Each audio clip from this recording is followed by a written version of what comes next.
په ډېره پخوا زمانه کې په یوه کلي کې یوه بوزه یا چیلۍ اوسېدله. دا چیلۍ ډېره سسته او چوره وه.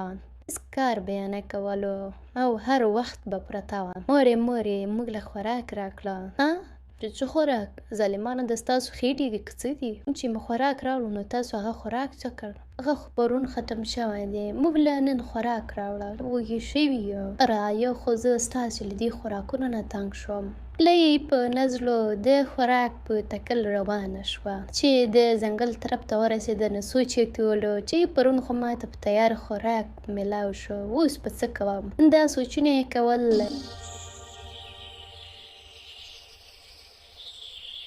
چې یودم یې د مڼې یا سیبانو په ونه فکر پرېوتلو. ډېره خوشحاله شوه. سوچ یې وکړو چې ځه کار خو وشو. کله چې چیلۍ د ونې میوې ته ورنږدې شوه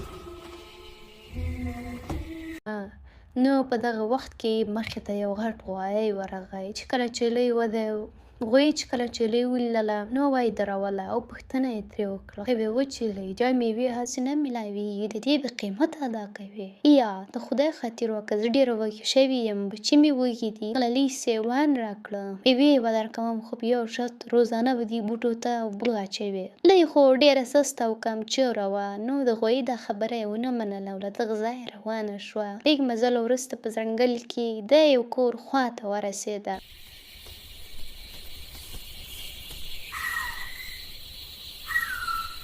کور مخته دوه چیلۍ ولاړې وې او خسته فسته مڼې یې خوړې. لۍ سوچ وکړو چې ځه له خیره دلته به میوې میلاو شي. سلام علیکم زما ملګرو څنګه یې؟ موږ ښه یو، ته څنګه یې؟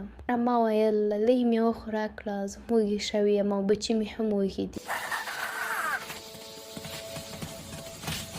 کېږه موږ له هم دا میوې هسې نه میلاویږي. موږ مالک له پۍ ورکوو او په بدل کې هغه دا میوې موږ له راکوي. چې چیلو دا خبرې کولې په دغه وخت کې د کور مالک راووتلو. چې کله دا چیلۍ ولیده نو تپوس یې ترې وکړه چیلۍ ته دلته د څه لپاره راغلې یې او څه غواړې؟ له کوم ځایه راغلې؟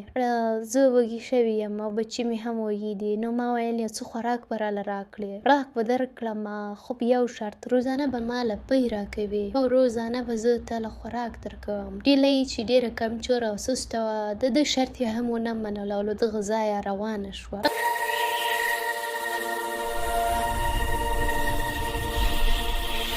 هغسې چیلۍ د خوراک په تکل کې ستړې ستومانه ګرځېدله. ډک د چیلۍ نظر په یو ښایسته پټي باندې پرېوتلو. هغه کې ډېره ښایسته شنه او تازه ګیا شوې وه. دوی ژر ورمنډه کړې، پخپله یې هم ځان موړ کړ او بچو له یې هم زیاته ګیا راکټ کړه.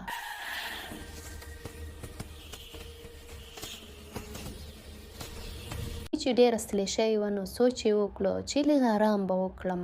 نو د یوې ونې لاندې پرېوته.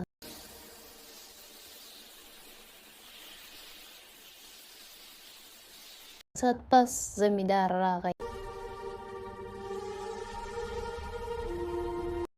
هغه چې کله دا ګیا ولیده نو ډېر غوسه شو. دار چې کله چیلۍ ولیده نو پوه شو چې دا کار د چیلۍ ده. لوی پړی یې راواخیسته او چیلۍ یې د همغې ونې سره کلکه وتړله. ما پرېږده، ما مه تړه، زما بچي وږي شوي دي، هغه به زما انتظار کوي. دې زمیندار ته ډېر محنتونه وکړل خو زمیندار ډېر غوسه و. نو چیلۍ یې وتړله او کور ته ترې لاړو. چیلۍ همداسې تړلې وه او په دې باندې 2 ورځې تېرې شوې.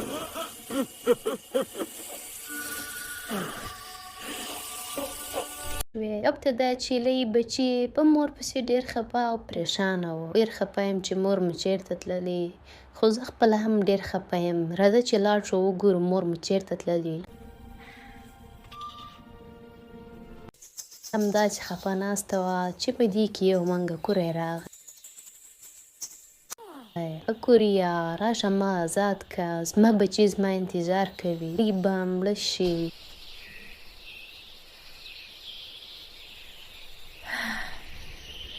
منګکوري ته په ژړا شوه. خپله ټوله کیسه یې ورته وکړه. هورې په چیلۍ باندې ډېر خفه شو. هغه پړی یې وشکولو او چیلۍ ازاده شوه.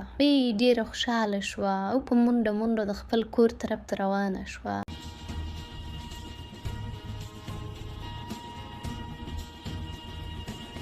چې چیلۍ کور ته راغله نو د چیلۍ بچي نه و. ډېره زیاته ویرېده، ډېر کوښښ یې وکړ خو بچي یې پیدا نه شوه.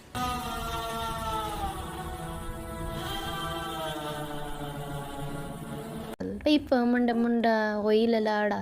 غوی ته یې ټوله کیسه بیان کړه. ورته وویل ستا بچي پرون راغلي وو، ستا تپوس یې کولو خو بیا ترې زه نه یم خبر. چیلۍ په منډه منډه لاړه او هغه بل سړي له یې تپوس وکړه.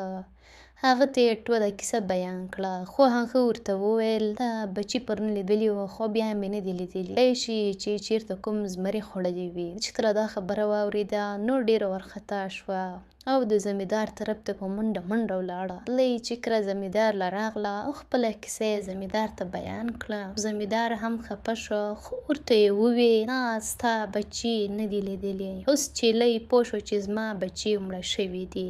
نو زمیندار ته یې وویل چې ما په همدې ونه پسې وتړه او ما پرېږدې چې مړه شم، که چې دا زما سزا ده. ما له وجې نه زما بچي مړه شول. یا همدا خبرې کولې چې په دې کې اچانک د چیلۍ دواړه بچي راغله.